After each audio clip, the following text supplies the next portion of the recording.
जय श्री राधे।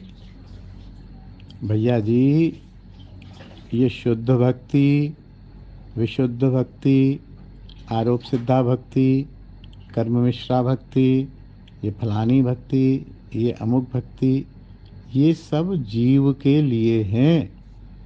द्रौपदी जीव नहीं है।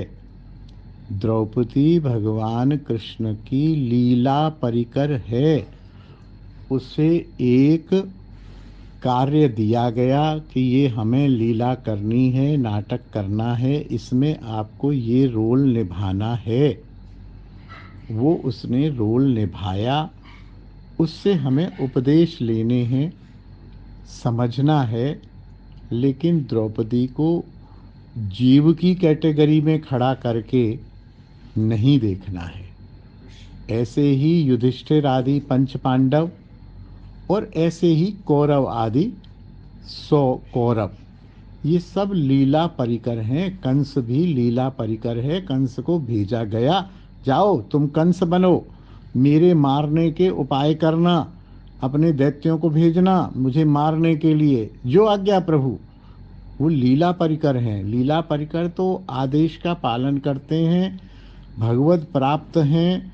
उनको कोई भक्ति करने की जरूरत नहीं है। वो तो उस खेमे में शामिल हो चुके हैं।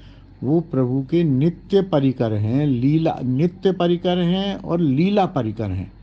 तो ऐसे ही द्रौपदी की भक्ति को लाज बचाने के लिए कुछ भी उसकी व्याख्या की जा सकती है। मैं उस व्याख्या को भी मना नहीं कर रहा हूँ, लेकिन ये व्याख्या करने की ज़रूरत ही नहीं है। दृष्टि ये देखनी है कि वो तो लीला परिकर है, वो ठाकुर की लीला में सहायता कर रही है, ये देखना है। वो कोई भक्ति थोड़ी कर रही थी। द्रौपदी कोई भक्ति थोड़ी कर रही थी भगवान की। और ऐसे द्रौपदी को भगवान की प्रेयसी भी कहा गया है। वो रिश्ते में कुछ और भी इनके पांडवों की पत्नी के कारण उनकी बुआ के पुत्र की पत्नी भी लगती थी, लेकिन भगवान की प्रेयसियों में भी द्रौपदी का नाम आता है। उसका नाम कृष्णा है।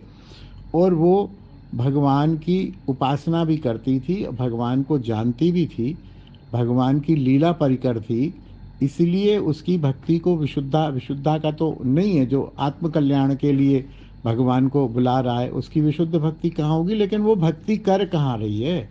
वो भक्ति नहीं कर रही, वो अभिनय कर रही है, वो लीला कर रही है, वो भगवान के आदेश का पालन कर रही है। जय श्री राधे, जय निताई।